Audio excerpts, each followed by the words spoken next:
All right. Welcome to another episode of the Lowco Diamond Dudes, covering baseball and softball in the South Carolina Low Country. We are looking for sponsors to keep this show going pretty much year round, fellas.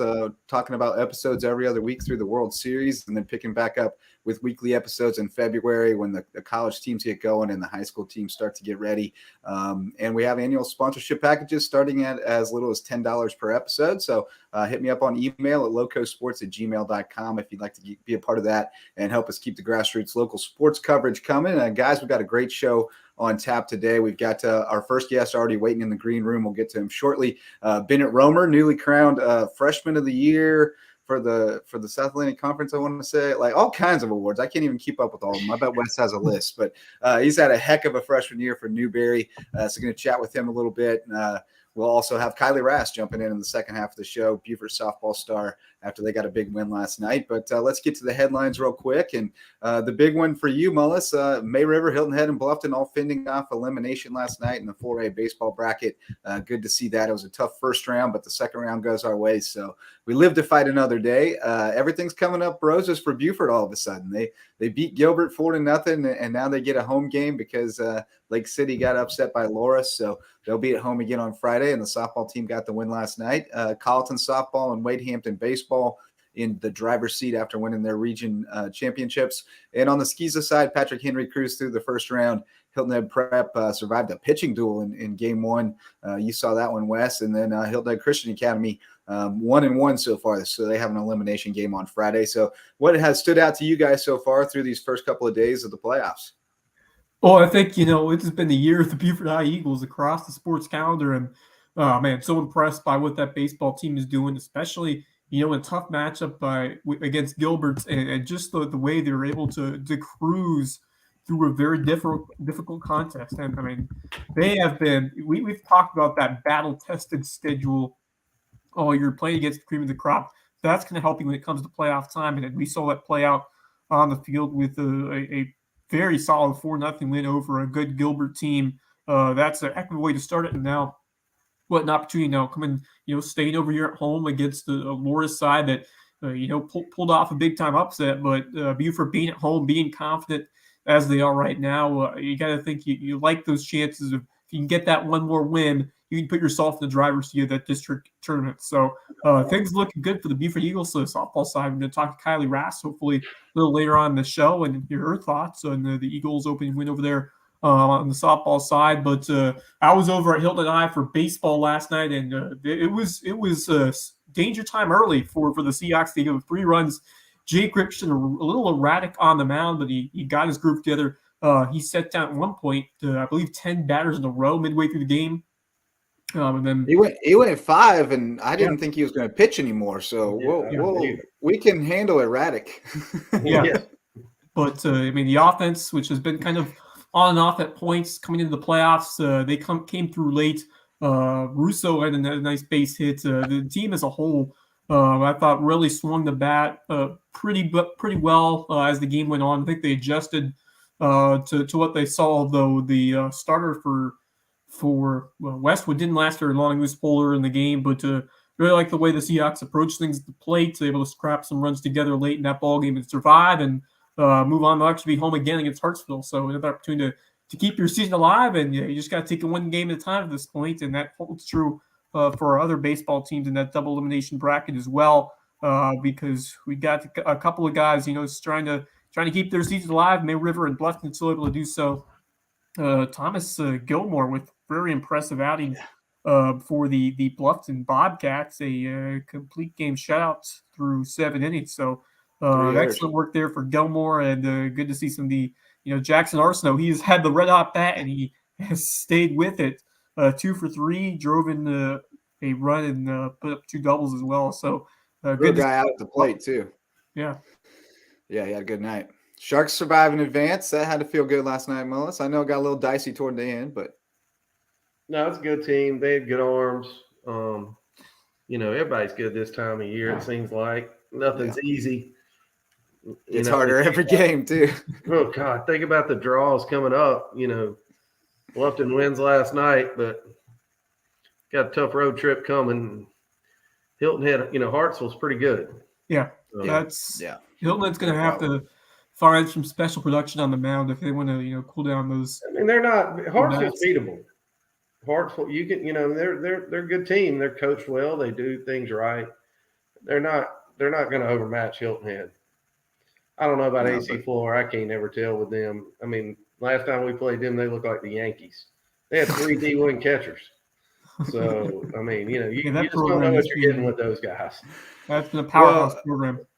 I see Bennett Romer laughing about that one in the green room. So let's get him on in here. And yeah, exactly. That's kind of what I was getting at there. Romer, you remember the 3 D1 catchers when you guys played Florida? What was that, the Gilbert tournament? When you guys got the murderers row up there? How you doing, buddy? I'm good. How are y'all? Well, Bennett, you have been the man of the hour throughout this baseball season because we've been singing your praises here on the podcast. What a tremendous year. Just your overall thoughts on this breakthrough season that you have had with the Newberry Wolves. I mean, I play with a great group of guys. I mean, you got Braylon Marine, Donovan Ford. They're all first-team defense. I mean, I think we filled up first-team defense with every position except like 2. I mean, they're all gold gloves out there. I mean, they hit the ball, they're going to make the plays. So, I mean, I don't really take credit for anything that I'm doing. It's really all my team and stuff. They're hitting, 6 guys in our lineup are batting over 350 or something like that. So, when they're producing like that, it's pretty easy. Where's this humility come from, Mullis? Where's this humility come from, Mullis? He's growing up. You're just as good as your last start up there. He's learning quick. Yeah, that's right. But no, you mentioned the defense behind you, and what the confidence that gives you to make your pitches, because if you miss one and they put it in play, you got guys who can make a play for you. But how much does that just elevate you when you know that you can go after guys, pitch to contact, and try to be efficient? Yeah, just pounding fastballs. Count, I'm just going to throw a fastball right at the batter, see what he can do with it. But, obviously we faced the team this past weekend. They had 5 dudes batting over 352. There's tough lineups out there, but our big ballpark, you ain't going to hit a ball out. So it's just easy to make the defense work. Bennett, your thoughts on what you did this season, your mechanics, your pitching arsenal. What did you do this year to elevate your performance to what we're seeing here this spring? I'll say developing off-speed pitches. At May River, I really just went out there and threw the ball as hard as I could, but I really had to develop some off-speeds. I got a good breaking ball now, a little cutter. So that's really the key. At 3-0 count, I can break a breaking ball in there for a strike. So that's the difference for me. Wonder who you heard that from for years. Never. Yeah, we've got a little pitching coach. Darren never heard that either, did he? No, let me tell you about Bennett in high school. We weren't ready for Bennett. We had a catcher transfer to Jacksonville. When Allender transferred, we didn't have a catcher in the program that had gear. We had to use team catcher gear. And this guy, Bennett's throwing, Bennett makes a jump from, 82, 83 to 87, 88. And all of a sudden, we don't have any, but we're putting, I tell you that Trace Michnick was the benefactor of all that. Yeah. Because if you watch Trace this year, threw him in the fire. Oh my gosh. And, but so, Bennett couldn't really do nothing but throw fastballs. That's about the only thing we could catch. And like I said, we weren't really prepared for what he had. So that was a tough spot. Well, Bennett, can we call Dylan? Should we call Dylan out, Bennett? I think you want to. We were playing Lakewood, and Darren had thrown. This is Bennett's junior year when he first started to make his jump. He was really starting to throw hard. Would you hit 87 that night? I think. Yeah, something like that. And that was his junior year, and we had taken Dylan Seaman, the nicest kid on the planet. And great kid. He was our bullpen catcher. He was a freshman. And Bennett was pumped up. We're shutting these guys out. Bennett's coming in to close. We kept him out an inning so he could come warm up. And about the 3rd or 4th pitch he threw Dylan, he literally knocked him on his can. And it was dark. I mean, no offense to Dylan. I mean, it was a feat to catch it because it was pitch dark over there. There were no lights. And I walked over to Bennett and I said, Tell me you're loose, son. He said, yeah, I'm ready to go. He said, why, Coach? I said, because I didn't want to catch those next few. And I think I was going to have to. And I wasn't wanting to sign up to catch them either. But I knew right then that he had made a jump. And sure enough, he hit 87 that night. And, the rest is history. Well, you didn't, one of the things. You're coming off a spectacular. Oh, he struck out the side on 12 pitches that night too. So, go ahead, Wes. Bennett, you're coming off a spectacular performance against Lenore Ryan, where you were dominant out there on the mound to the tune of a full or a complete game performance, giving up just one earned run. You went all 9 innings, 5 strikeouts. Just describe how you were so dialed in, and got to your groove early and just kept rolling all the way through. I mean, I started off a little shaky, and I think it just came with the preparation the week before. I had a tough outing before that against Lenore Ryan. I wanted to get back and come for them this weekend. I knew I was going to face them, and so I prepared all week for them, like working on my off speeds and stuff. And I had bases loaded, I think. After the first, I struck out the side maybe, or 2 batters in the first inning. Second inning, I came out 3 base hits in a row, and I was like, yeah, I got to lock in now. So then I went like strike out, ground out, pop out, and gave up no runs. And I think like that inning really just made me lock in, throwing everything for a strike, just attacking batters. I was getting a little behind in counts, but I just locked it in after that inning and just cruised. Yeah, because you were very efficient after that, right? I mean, to be able to get through the whole game. We talked to a lot of kids. After 9 innings. What's that? A little sore after 9 innings? Honestly, not as sore as you would think, but I was pretty sore. Have to get a good run in the next day, get it all out. 6 pitches on the complete game.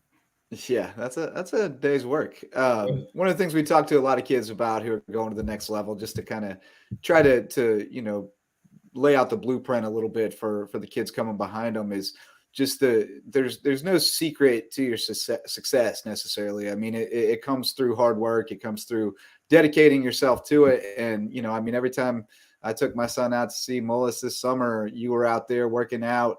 Talk just a little bit about your training regimen and what it takes to go from, where you are to where you want to be. It kind of started in the fall for me. I mean, Newberry, everybody hears about it. Newberry's a grind. I mean, we wake up at 5 a.m. on Fridays, go out and push tires, sleighs, flip tires, plate carries, all that stuff. I think just the work that we put in the fall as a team, really, it creates the spring. It creates like a standard for the spring, just knowing we're going to win because we put more work in than everyone else. And it all starts with like the details, like going to class. Like if you don't go to class, you don't play. Like I think it's stuff like that. It just kind of gives you the confidence when you're out there knowing that you've done things right. Or oversleep. Yeah. They don't like that either, do they? Bennett, do you get any plans for summer ball? No, I think I'm just going to work on getting stronger and stuff this summer, give my arm a little break, throwing a lot. This is the most I've ever thrown in my life. Do they have an inning cap on you? No. I mean, no, yeah, but they don't want you to throw. Yeah. They've got so maybe a fill-in closer in the Beaufort County Men's League for the. I've thought about it. I've thought about coming to play. Oh boy, I'll play position. I'll ride over there and watch. Hey, come on, baby, we'll sign you up. Lowco Sam, please. Here we go. All right, let's go. Let's ride. Bring your friends. We need all the recruits we can get. You guys are heading into the postseason. When's your conference tournament start? I know you guys are getting rolling soon. So right? this past weekend, we hosted it's like the first weekend they split it up into 2. So like 4 teams will go to one host, and then 3 other teams came to our place. So then this weekend we're going to play the championship in Tennessee. Where is it in Tennessee? The Smoky Stadium, Kodak. Oh, nice. That's a great state. Sevierville. I've been there. That's a great spot. Ben, I'm sure you've been following what Darren Orton's been doing. How cool is it to see, a former teammate, former guy you played with at May River shine over there at the college level with Coastal Carolina? It's awesome. I text him all the time about it. I'm so proud of him. He puts in the work more than anyone else I've seen. I mean, I saw a kid go from 130 pounds to bigger than anyone I've seen at May River. I mean, he's like 215 pounds now. It's crazy. So he deserves all of it. Thick. Well, thick. Bennett got. I don't know if y'all know Bennett. I mean, Darren's mom. She's Alabama. She's from Alabama. And Darren started getting them 3 squares a day during COVID, and I think it did a good job for him. little home cooking, huh? Well, and speaking of Bennett, and you were talking about what the kids need to do to go forward. This whole jump started when Bennett got fit. Bennett went to work, and I mean Bennett went from being, just Bennett to damn son, and he was working out with Nicole Seaman over there on a competitive edge and doing just. I mean, Bennett turned into, you made yourself a college athlete.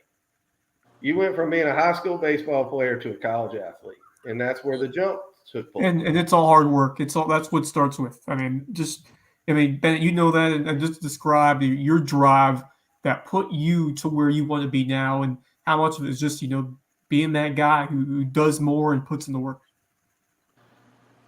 I mean, I've always had the dream of playing college baseball, and I think like starting to see success is whenever it really kicks in. Like when you have a game, whenever you're on the headlines, like that's really what it is for me. I mean, I like to see myself out there, and I mean that might sound like big-headed or something, but that's really what drives me to work. Just I want to see myself do good, and I want to see my teammates do good. So that's really what it came from. So you're giving me all the credit for when I showed up to the ballpark and you knew you might be able to get on Lowco. That drove you to the next level, right? Yeah. I think you might need a new dream. You might need to start that professional dream at some point because you've got this college dream licked. Yes, sir. It's there. I got that one now. That's how it works, man. That drive is contagious, and have a little bit of success, you start thinking about what else is possible. So certainly you've proven this season that your potential is pretty high. You got a pretty high ceiling, brother. So best of luck to you. Congratulations on all your success. We've enjoyed watching your growth, not only as a ball player but as a person as well, and look forward to following you the rest of the way, man. Thank you. Guess I'll see you at the house in a couple weeks. Yes, sir. All right, buddy. All right, we'll see you out at the ballpark, man. Yeah, take care. All right, awesome stuff. He really is. He's growing up, isn't he? I mean, he was kind of you kind of had to pull him to the side every now and then as a young man, but you can see the maturity building. A competitor. I mean, Bennett's a fighter. I mean, he will. And like I said, I mean, we weren't ready catching wise to handle his stuff. Yeah. And I mean, and it was frustrating for him. It was frustrating for James. It was frustrating for Trace. Yeah. I mean, he went to work and got better. I mean, it was just like I said, if somehow Caleb could have stayed, and I'm not, I understand why they left, people get new jobs, the whole 9 yards. Right. Sure. But you would have saw some special stuff out of that guy. I mean, it just comes back to being humble and just really impressed by his maturity when he answered those questions. I mean, he looked like, a professional guy that's been doing it for a long time, good head on the shoulders, a great mentality on the mound, and he just presents himself so well as a guy who's going to transfer those skills to the professional level. And I'm definitely betting on him that he's going to look to find a way to achieve that. And another thing we talk about extensively. His parents are fantastic. I mean, just MIZ. You couldn't. His mom's a Mizzou grad. I mean, you couldn't ask for better role models for a kid, and they were right there the whole way. They were so supportive of our program. Even now, I mean, they're checking in. Same with the Horns. Yeah, they check in all the time. I see them. I think Robert was at the game last night. I didn't get over there last night because we had a crazy soccer finish, but I saw him at a game earlier this season. Are we on St. Loco live? But I heard about the soccer finish. Oh yeah. Whew. It was wild, brother. It was wild. Yeah, we'll talk about that more tomorrow on the lowdown, and it's on last night in the Loco today as well. A brief recap, but man, it was a crazy game. It was. I was thinking I would pop over there and then pop over for the end of baseball, and now that soccer game was not ending. It just kept going and going and going. But no, it's got to be awesome for you, Mullis, as the guy who sat there and called pitches for these guys to now see, Josh Patterson at USCB and Darren Horn at Coastal Carolina and Bennett Romer at Newberry. That's a proud papa moment. It's fun watching them. I'm telling you, they grow up and, and Hegan's throwing the heck out of it at Francis Marion. Oh, yeah. I forgot he was pitching now. Yeah. Called a lot of pitches for Jack over the years too. And then, those kids just – you want to talk about a guy growing up? Good Lord! Wait do you see Jack Hegan this summer? Jack's, I think he's 6'5". I mean, he's massive. That's a problem. They just he's had a great year. Francis Marion as well. I talked to his dad. I think he might go back and do that COVID year. He might do that 5th year. So that'd be good for him. And JP, I hope he, like I said, I want him to see it out. He's starting to get a little bit of success. I think he's got one good run in him, and I hope he can do it. And then he can come be a JV coach. Yeah, as soon as he's available. I think that guy's gonna be a great coach. Got him on speed dial. He's gonna be good.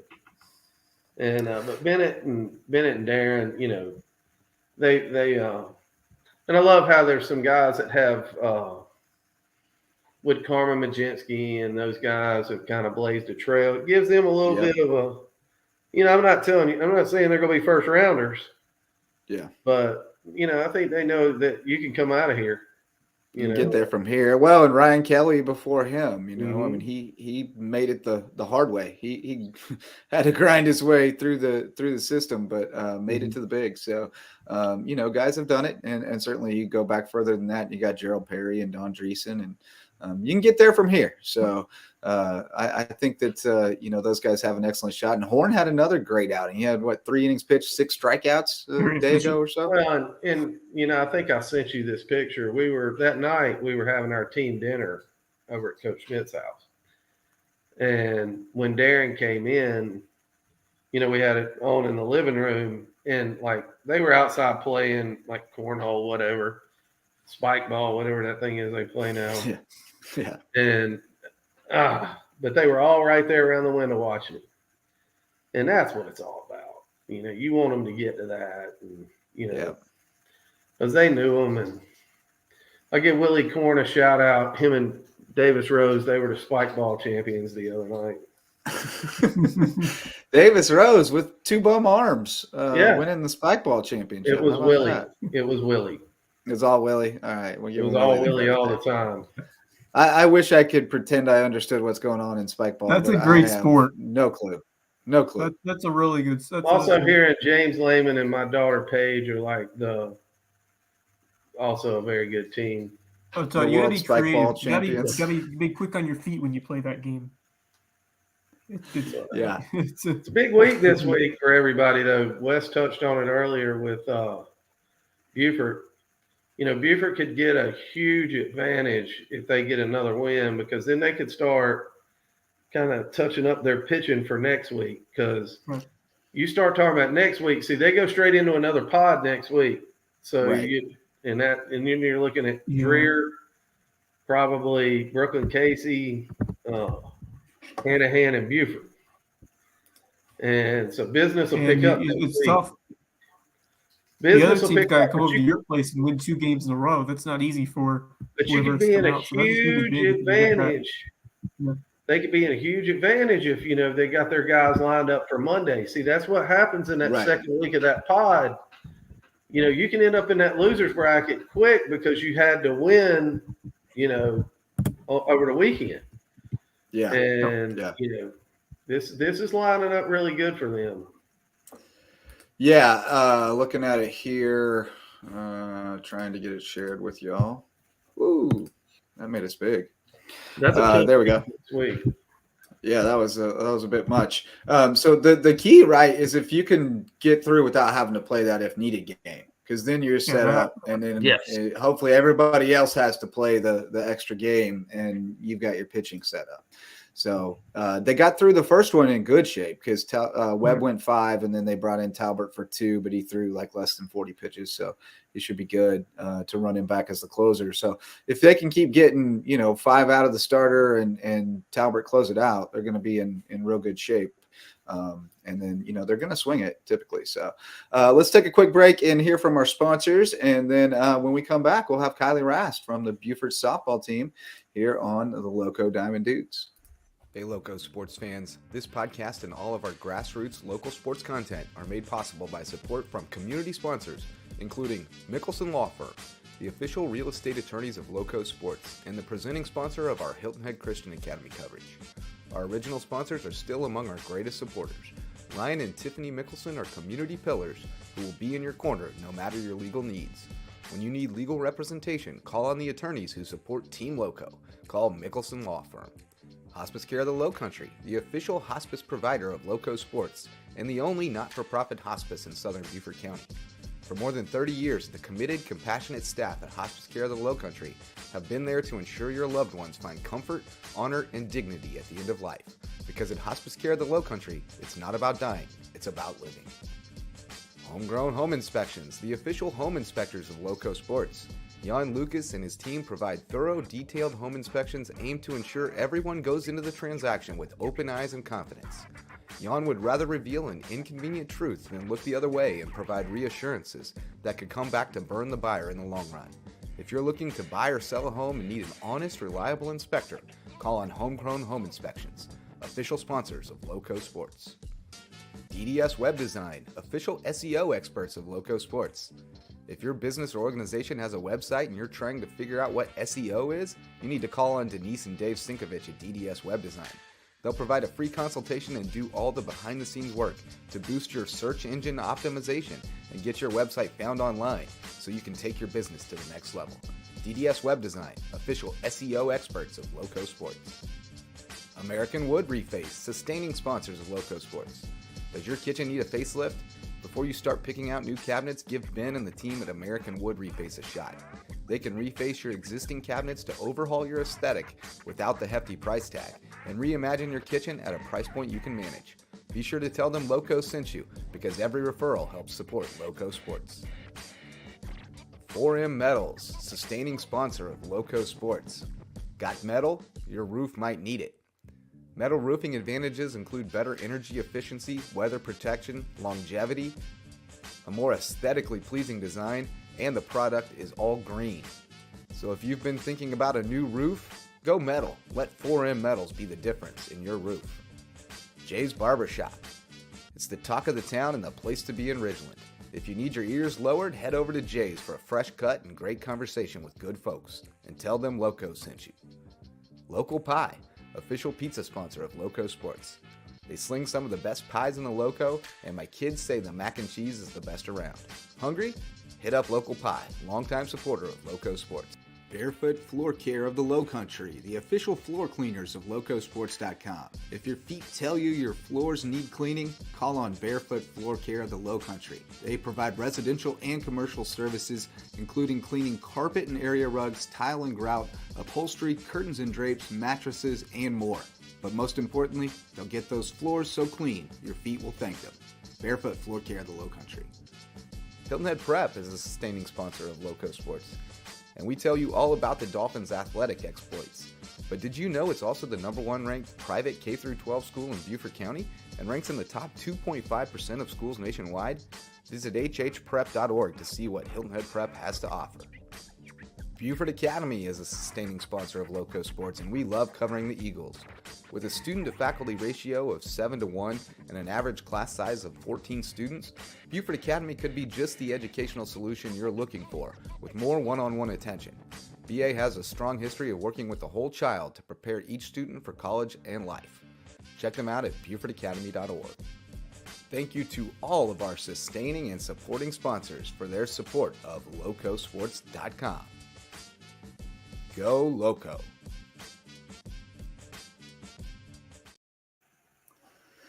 All right, fellas, we are back on the Lowco Diamond Dudes, and I don't know where my what my screen is doing, but it's acting funky. But you guys, we've got Kylie. Sorry, I had some technical difficulties there, and Kylie was able to wiggle her way out of class today to talk with us. So let's get her in here. We're happy to help you, skip class this afternoon for a good cause to brag about your Buford High School softball team, Kylie. You guys got the big win in the first round, 6-1 over Brooklyn Casey. So tomorrow you'll go up to Marlboro County. Tell us just a little bit about this season and this team and what a ride it's been for you guys this year. Well, we had a lot of new girls come in, and it's been like a little harder at the beginning of the year because not many of the athletes knew a whole lot about the game, but we all got in really close and have been working through especially the ups and downs this season. And I think we can go pretty far in the playoffs if we play how I know we can and how we've practiced. Kylie, you were absolutely dominant in your opening win over Brooklyn Casey, 6-1, struck out 12, and also did some damage to the plate, went 2 for 3. Describe your elite performance. Well, it does take a whole team to do this, and I have been in a pretty big hitting slump recently, and my teammates have definitely gotten me through that by picking me up and still being having my back, because if I'm not hitting, I know they will, and especially defense, knowing that they have my back, it doesn't put a whole lot of pressure on me in the circle to have to strike out so many people. Strikeouts come when you throw strikes, and you throw strikes when you trust your defense, right? So you've done a great job there. You've been working at it for a long time. Kind of take us through your journey. Becoming a softball player. When did you kind of pick it up? When did you kind of devote yourself to the sport? And when did you decide you were going to be a pitcher? Well, my dad, he did play in college and high school too, and I started at T-ball with my brothers too.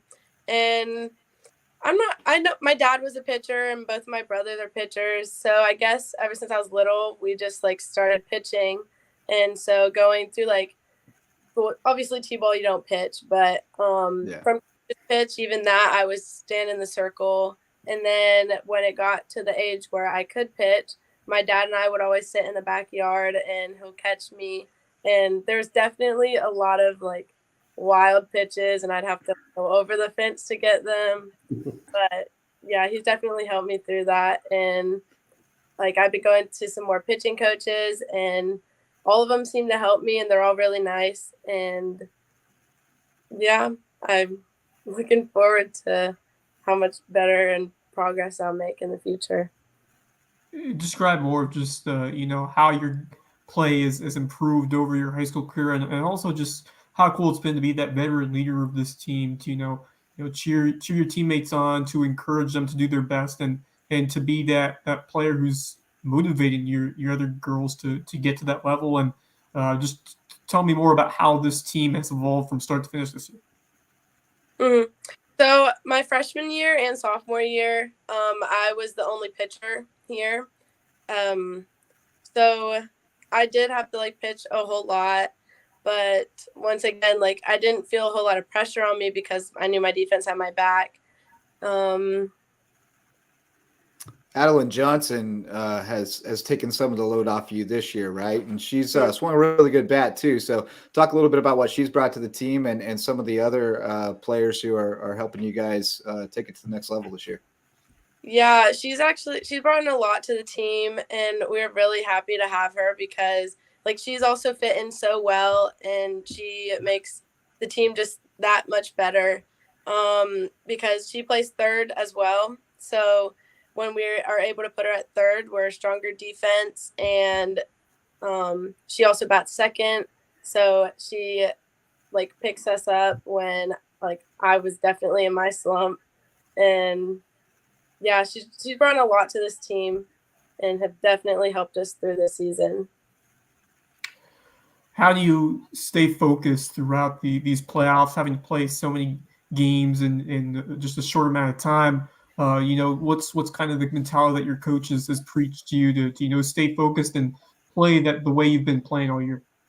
Our coaches really strive for like good attitudes and just have fun, because obviously if you're not having fun, you're not going to try your best. You're not going to give as much as you would if like you're loving it. And with the energy this team brings, it makes it such a fun environment to keep playing. And like we like to focus more on like the having fun and instead of all the pressure on us, because like if we are having fun, we do play just that. Yeah, you play looser when you're having fun. You play a little more relaxed, and or at least that's what I find. And I think that's generally more true with girls as they get older than boys. Maybe the boys get a little more serious, but the girls still like to keep it loose and have fun, it seems like. But I'm enjoying coaching my daughter in softball now, and it's a fun environment for sure. But speaking of that, you have the dad coach dynamic too. How has that evolved over the years? I mean, it's one thing when he's your youth coach, your rec ball coach or something, but as your high school coach, it's a little bit of a different dynamic. But how do you guys get along and keep the peace? Well, we've definitely had our ups and downs and argue sometimes, but we always find a way to get through it. And I love having him as my coach because he knows me that way, and I know I can easily like talk to him when like I don't like a pitch or something. And yeah, I don't know his side of this, but I like it. And I mean, I'm going to be sad when I go to college and he won't be my coach anymore, but like we've definitely had these like good times. And Have you seen the it's either TikTok or Twitter one where they send in, I think it's called Dads on the Bucket or something, where all these girls' pitchers are just lighting their dads up on that bucket. You know, they're sitting in there trying to catch them, and these girls are just pounding them. I remember hilarious. Bullpen, and I don't know if it was a drop ball or something, but I pitched it, and his toenail came off. So he's definitely been through it, especially with my pitch. It's brutal. Okay. Well, my daughter says she wants to try to become a pitcher, but I don't know. I might have to stay off. Might have to hire somebody to catch her in a minute, because these dads are just getting hammered. It is hilarious. Kylie, describe the training regimen that you've done, throughout the off season, coming into this year in the gym, outside. What have you been doing behind the scenes to physically get to the level that you are at on the field? Well, I'm also in travel ball, so during the summer, I'm constantly either like in tournaments or at practice with a different team. And in school, I do weightlifting, and we do weightlifting outside of school sometimes. But like my coach or my dad, he also offers like after practice. So like if we wanted any extra work, we'll go there. So like if I needed like another bullpen, I'll go pitch some more and get my pitches right. And like I said, I go to pitching coaches. So like after practice, I'll go see them. They'll help fix my issue that I'm feeling, and we'll get it straight. And yeah. What advice do you have for younger kids that are, especially the pitchers? I mean, I'm coaching 10U rec, and it's a battle. I mean, just throwing strikes is a win. How do you get them to stay motivated and keep with it? Because there is a lot of adversity that comes with it. Like you said, you're throwing it all over the place, throwing it over the fence at first. But until you develop that consistency, how do you get them to kind of stay positive and focused? Well, you definitely still want to make sure you're having fun, because if you're not having fun, you're not going to try, and it wouldn't be that spot for you. But you also got to like keep going and persevere a bit, because like I said, yeah, I was pitching them over the fence, but as I kept going and you've like accomplished so much, and like you see it paying off as like the more you practice, and it's just such a good feeling when how far you've become. Because my changeup that I pitch, it's one of my better pitches now. And when we were out in the backyard pitching it, it was so frustrating to get it, but it's just paying off so much. And yeah, I just love seeing the accomplishments that my younger self always dreamed of. Fellas, Kylie, how anything fun else has this for Kylie? ride been with your teammates now as you continue on this journey here? In how do you guys get pumped up for? Well, we always have these like rituals that we do before our games, which always gets everyone out of their heads. Like we do the Cotton Eye Joe, we'll do the church clap sometimes. We've recently gotten this song from the TV show Victorious called Best Friend's Brother. We'll sing that, and it just gets everyone out of their heads and together as a team.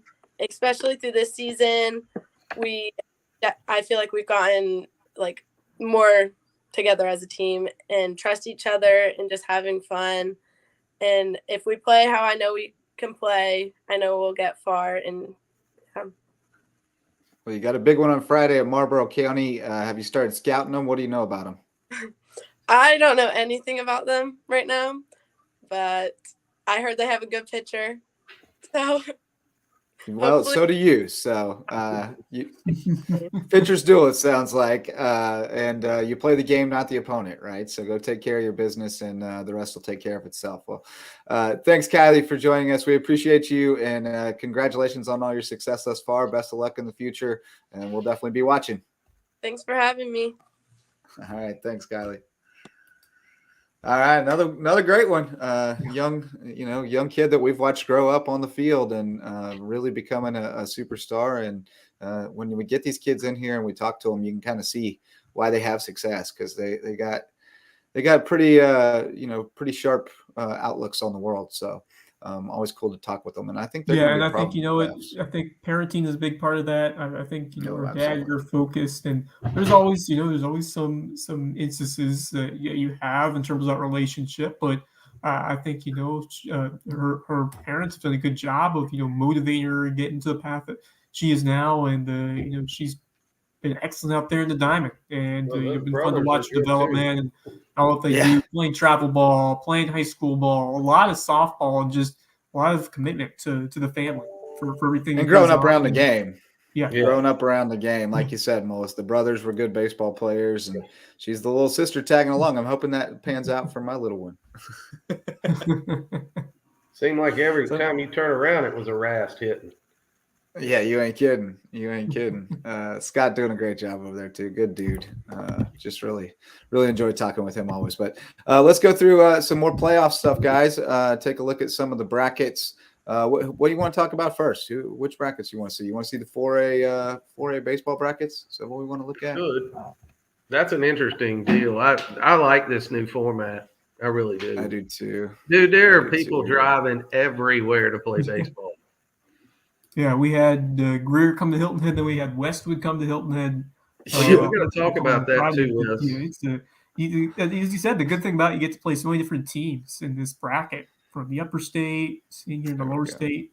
It's been fun to watch, and it's definitely a grind, especially having to work out of that losers bracket. But it's a war of attrition, as you mentioned, to get out of there, because there are a lot of games in a short time. And your pitching depth is tested big time.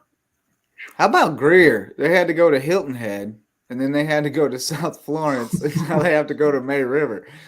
And Greer's over, it's over by Greenville, isn't Greenville, yes. It's a long drive.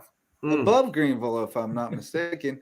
It's a long haul, brother. That's 3 long road trips. Those poor kids. Well, I guess they're not sad about it, but they haven't been to class this week. That Lugoff Elgin South Florence game, that's going to be a good game. But Lugoff threw their dude last night, and I think South Florence, I don't know if they threw that lefty or not. Lugoff guy struck out 17 against Hartsville last night. Ooh. He's going to Clemson. Oh, I bet he is. That's going to be a great game, because South Florence has got a lefty that brings it too. And then who we got down here? Who I can't see the The other list. half Oh, of the down on the bracket, other half of the bracket. Down on the other half of the bracket, we got Bluffton taking on. I believe They got James Flora. Allen, Flora. Oh, they got Flora. Oh, Yeah, goodness. Yeah, they got Flora at Flora. That's going to be Uber. tough. They've pitched it well, but How about Yeah, that? James Allen knocking him off. How about that Yeah. North Myrtle Beach James Island game? That's going to be a good game. But That James Island is. threw their dude last night too. Tell you what, that's gonna be a tough road for Florida to get out of. You got to win a couple of games in a row. I don't care who you have. That's a tough ask for AC Florida. It's a tough draw to get to. James Allen just falling short now. I don't know. think That they can run. second game right there, they won't be tested too. They got to bad. win 5 games, though. I don't care who you play. You got to win 5 games in a row. This one right here, but you start doing their math though. They'll have to win. They'll have their dude again right here. But you might get, you could get James Allen again real easy.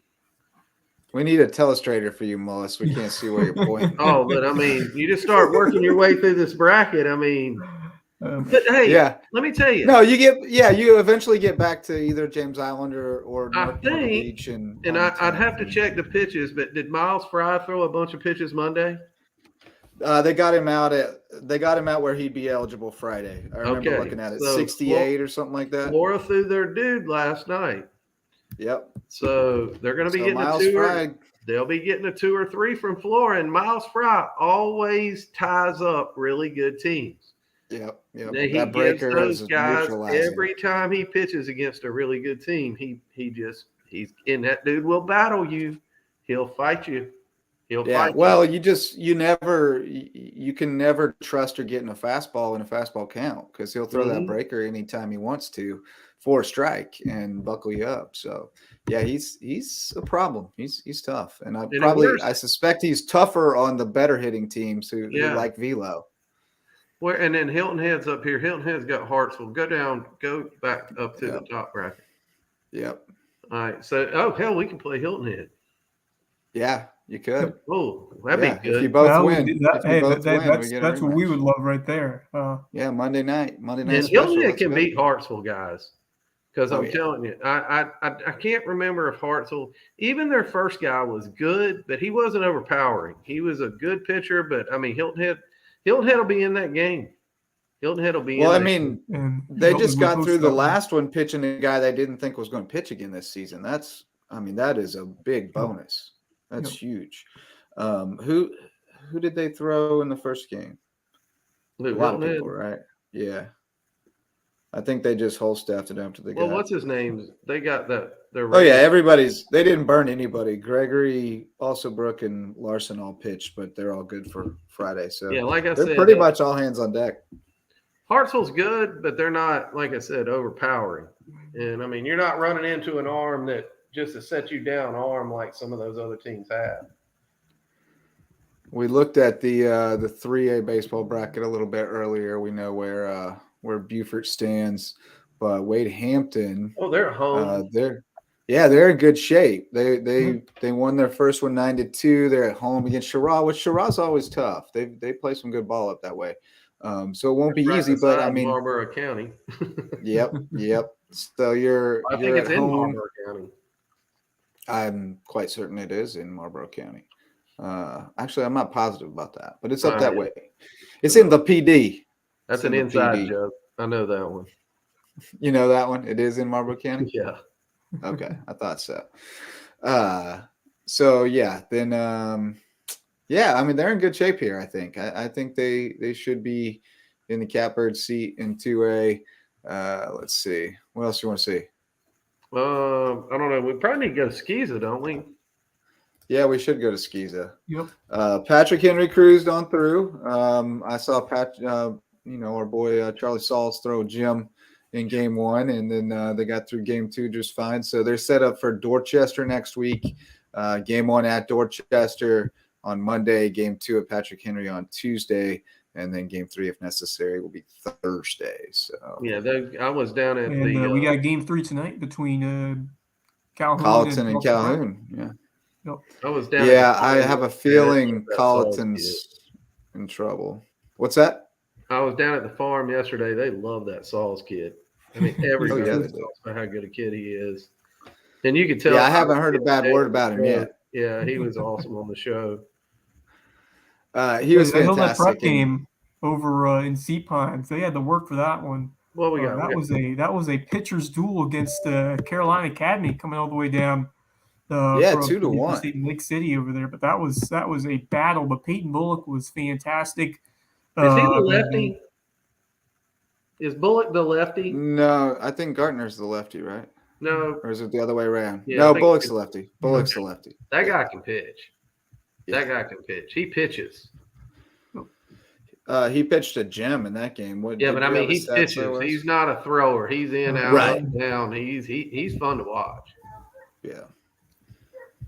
Yeah, he had a great line. Three hitter, 1 unearned run, 6 strikeouts. So very good. Now that PD team is good. They've got a good group of dudes in that class. Where's Carolina? Every sport. Is that they've already beat them, right? Yeah, they beat them. So now they play PD. Yeah, this is not filled in, but Skeeza. So you got Prep and PD, and then on the other side of the bracket, you got Christian. Williamsburg beat Christian 10-9. They had. Did you see the score of that Florence Christian game? Like 24-19. Yeah, it was insane. 24-19. NAIA Sunday.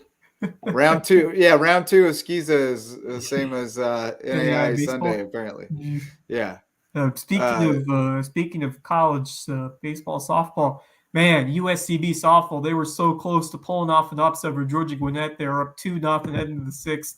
Ended up losing 3-2 in a walk-off in the bottom of the 7th. Hawk with the single to first base, driving the winning run. Sierra Kinlaw was fantastic. Just couldn't find a way to hold it down and close it out. But those Sand Sharks are scrappy. They battled. Terrific game from Darren Miller. Picked up 2 hits. Topped the lineup. They were very strong. Casey Coleman has been really hot all year long. Second half of the season, came up again. Just couldn't find enough to hold that lead down. But strong effort against a very good Georgia Gwinnett team, and still got a chance. Just going to win a couple in a row. And now you got to keep fighting towards tomorrow and see what you can do. Yeah, man, that's a bummer. Up 2-0. I still don't like Georgia Gwinnett from my time at USCB. Just never sat well with me. But they just came in and they bullied everybody, and so they became a rival of ours right off the bat. So it was always some bad blood there. Looking at softball, 4A softball here. May River tonight. They've got the elimination game at home against Greenville, as well as Bluffton in a rematch with Lucy Beckham in an elimination game, and Colleton County. They won their first game, so they've got North Myrtle Beach up next. I don't think they should have too much trouble there. Should be able to get through. West Florence is always good. That will be a battle when they get to Saturday. So looking interesting there. Buford in the second round in 3A, taking on Marlboro County on the road on Friday. And then not much else happening on the softball side. Yeah, we got Wheaton Hampton Mill Branch still in play. Bridges Prep, they're still trying to fight and live the day and get that win to keep their season alive. But I'm really excited on Friday. Hilton Head Prep PD with a early Cinco de Mayo affair over in Sea Pines. That should be a fantastic. Winner gets the upper hand, being the driver's seat is so huge. Hilton Christian Academy also with a big win against Christian have. We got a little doubleheader on the island. We got Prep PD and then Hartsville Hilton High on Friday. Yeah. Christian has, I had figured this out at one point. They have Florence Christian, which is the team that usually beats Spartanburg. That's the one that won 24-19. So not sure they have a whole lot. Did you see that guy? Did you see the last at the thing they put out? Or I guess it might have been you to put it out, where JW was windmilling the guy home, and it looked like the whole dugout was going with him. Yeah, I did see that. That was that 10-9 loss. Let me tell you, if that had happened in a high school league game, the umpire would have had a stroke. I mean, you're the no fun. He would have had. Hey, it's the no fun police in the high school league. No, don't get out of that dugout. Well, yeah, I mean, we saw it. Hilton Head Christian came out of their dugout, and so did Battery Creek early in the season, and they ran everybody and called it a game. Good grief. What are we doing? Yeah, it's a little crazy, but yeah, whatever. I kind of like. I tend to err on let the kids have fun side of that. Yeah, me too. People are all big mad about Wander Franco popping one up in his hand before he threw a guy out at first last night. If you can do it, why not do it? Yeah, the people of the internet are big mad about it. How about run harder to first base? So so he doesn't have time for that. First base, they might do that. All right, Wes, you mentioned Cinco de Mayo, but today is the holiday that precedes it. It is Star Wars Day. May the 4th be with you. And you had the idea of Lowco baseball and softball players as Star Wars characters. So I got to know what you got in mind here. I'll defer to you first. You're the big Star Wars guy. So any player pop out for you first? Well, the first one that came to mind was Parker Ray Skywalker. Because Parker's got the pigtail thing going, the braided pigtails thing going at times. So I thought of Parker Ray. And I also just thought of all the young Padawan that are growing into Jedi that I saw growing up at Oscar Frazier and playing Dixie All-Stars, and now they're contributing at the high school level. So I thought of the Padawan turning into Jedi. I got the Jackson Arsenault's kind of got this shaggy blonde hair, so he's a young Anakin. I don't know. Yeah, I got the Han Solo vibes from Charlie Sauce. He just he just looks the part. He's got the swagger. Never tell him the odds. Yeah. Well, surely we got a Wookiee somewhere, right? Yeah. That's where I've been trying. Crispy. No, the couple Wookiees I was thinking of, they're big guys, so I'm not going to do it. Well, Wookiees do tend to be large and in charge. There's lightsaber bat references. Brad Larson, he's got some Jedi vibes, definitely. Richardson, yeah. Bybee is a Wookiee. That kind of works. Yeah, that kind of works. 6'5", 6'6" over there. He's playing first base. He's a big old boy. That Chandler Brown and Patrick Henry's a big old Wookiee too. He's a large human being, large. And Matt Scarpa, clearly a Wookiee. Yeah, no doubt about that. Absolutely fits the bill there. Yeah, he'll be Han Solo's. I guess Chandler is the Chewie to Charlie Sauls if he's Han Solo. So, they're rolling in tandem. And then you got the Ferry brothers. They got to be something. There had to be some twins along the way or something, right? Somewhere deep in the canon, I'm sure there are twins that could be Ferry brothers. But putting a bow on it, next week we'll be able to we'll hopefully have some teams still in the playoffs. Yeah. And we should have all region picks for next week too. Yep. Yeah, I know I've got the Skeeza one, but we'll try to get them all rounded up and do them all at once. But we got plenty of stuff to talk about still, and then we'll be rolling into, we'll have travel ball, we'll have all stars, we'll have following Carmen Majinski and guys like that. Oh, and I don't know if I mentioned it. Darren Horn is going to the Cape. Yeah, you told me that, but we forgot to mention it on the show. Yeah, that'll give us that'll give us something to look at this summer, and I didn't, Bennett, that comes with a lot of freshmen. They cap those innings, and so he'll be around this summer, and that'd be great for the young kids to get around that kid. I mean, Bennett is so good with the young kids, and Darren, you saw it, Justin, when it is so much fun. Actually, even before he kind of took off, when he was just kind of starting to get some buzz, we were over at the batter's box when Ratzer had it and hitting one night, and Darren was there working out, and he came over and talked to our kids, and it was really a cool thing. He's great. I think you were out there that one day, but we had, was it 11 college baseball players working out at May River one day? I mean, it was Colin Gross, Jeff Hayes, you name it. I mean, it wasn't just our school. And, right. I just think it's awesome when all these guys come back and get ready, because that's and they might be there at different times throughout the day, but, you got Patterson will be out there, Hegan will be out there. It's just and for the little guys to get to see those big guys come back, and for our guys to get to see those guys. And watch how much harder they work when they get back. You know, they learn a whole different – they learn to be self-starters, and they learn a whole different – you know, you got to know the level of workout that you didn't know you had. You talk about the speed of the game changes when you make that jump. The speed of practice changes dramatically. I mean, you are go when there is not a minute wasted. It is everything is productive and purposeful, and you're getting after it. So yeah, it's an eye-opening experience, but it's awesome for those who embrace it to see the benefits of it and see the growth is really awesome. So, all right, guys, we shouted out all kinds of stuff, but let's do some Lowco gems, just some special shout outs for anybody that caught your eye. I'm gonna go Peyton Bullock, who was a stud when I got to see him over there for Hilton Ed Prep, and talk about a tough pitching duel, and he had to earn that win. And he was dialed in a couple of big time strikeouts there against the Carolina Academy team that was they were battling, and they won't let that one slip away. So great duel between that Carolina Academy squad and that prep, and Bullock just doing not enough to get the Dolphins over the top, but gave them everything they wanted over there. Few solid innings on the mound to really set the tone, and the offense did enough. Got that one run in the bottom of the sixth to pick up the 2-1 victory, but a hard-fought win, and wouldn't have done it without the strong pitching from Peyton Bullock. So that's one of my Lowco shout-outs. And the other one, I'm going to go with Kylie Rast, who we just talked to and interviewed on the show. That 12 strikeout game, totally in control, and back to the Star Wars. She's a good Rey from the prequel trilogy.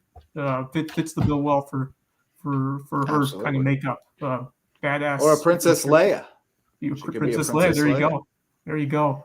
Both solid choices, but Rast was sensational. 12 strikeouts, 4 walks, and just 1 run allowed. So in control and also at the plate. So they're going to go as she goes as this team progresses forward, and hopefully they can get going into the weekend and beyond.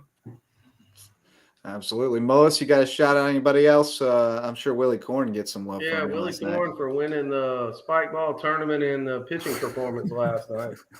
Don't know which 6 innings. Not sure which 6 innings, 3 hits, 3 runs, none earned. Not sure which one was 7 more Ks. important. What more? I'll take a little bit of the. I got a little fastball heavy on that inning where he gave up 3 runs, but I'll take a little of the blame for that.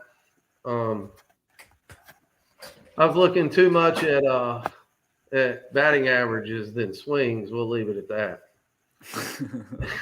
Never trust the numbers, right? I'm gonna have to, I told Willie a guy got a hit. I was like, I'm gonna have to see that 188 guy hit that fastball before we change it. And but nah, he did it again. I don't know, man. It was crazy. But Willie had a good night. Willie, man, be hard to. It's hard. You don't replace kids like that. Yeah. So. Well, I'm going to throw some love to Colleton County softball. We didn't talk about it much because they blew out Northwestern 14-0 in the first round. But Bailey Cox, 5 innings, complete game, 4-hitter, shutout, 3 walks, 3 strikeouts, and she went 2 for 3 with a triple, 2 runs and 2 RBIs. Jordan Slocum, battery mate, terrific behind the plate, 3 for 3 with 2 RBIs, and Lanesia Sanders, monster game, 2 for 3, a homer, 2 runs, 3 RBIs. So they're swinging it up and down the lineup like they do, and I think they're going to be in good shape for at least the next couple of games, and then it's going to get tough. It's going to get tough real quick. When West Florence comes, that'll be a battle. But I'm hoping to be able to get up there for that, depending on what time they start on Saturday. And then I guess I should shout out somebody on baseball side too. Jake Richardson. I mean, Come on. Like, that guy was shut down, and he comes out and throws 5 innings, gives up 3 hits, 3 runs, 3 walks, 6 strikeouts. They got the 3 in the first, and then he settled in and threw 4 scoreless. Horses with you, young Skywalker. Yeah, no doubt. That's impressive. That's impressive stuff on a bum arm. So that's senior stuff right there. You just want to play another baseball game with your guys, and you go out and will your way through it. Hopefully you got some ice on there and he's feeling all right today. But that's big time stuff. All right, fellas. Well, I think that does it for another episode of the Lowco Diamond Dudes. Had a good time. Nice talking with Bennett Romer and with Kylie Rask, a couple of rock stars from the Lowco. Yeah. Looking for big things from them going forward. So thanks so much to all of our sponsors. We're always looking for more. Hit us up, locosports@gmail.com, if you'd like to sponsor this show and make it year-round, or at least baseball season round. And we'll go February to November with the Lowco Diamond Dudes and keep bringing in big-time interviews, getting great insight into the game and into the people who play it. So thanks to everyone who showed up to listen or watch, and thanks to all of our sponsors. For Ned Mullis and Wes Kerr, I'm Justin Jarrett. Until next time, go Lowco.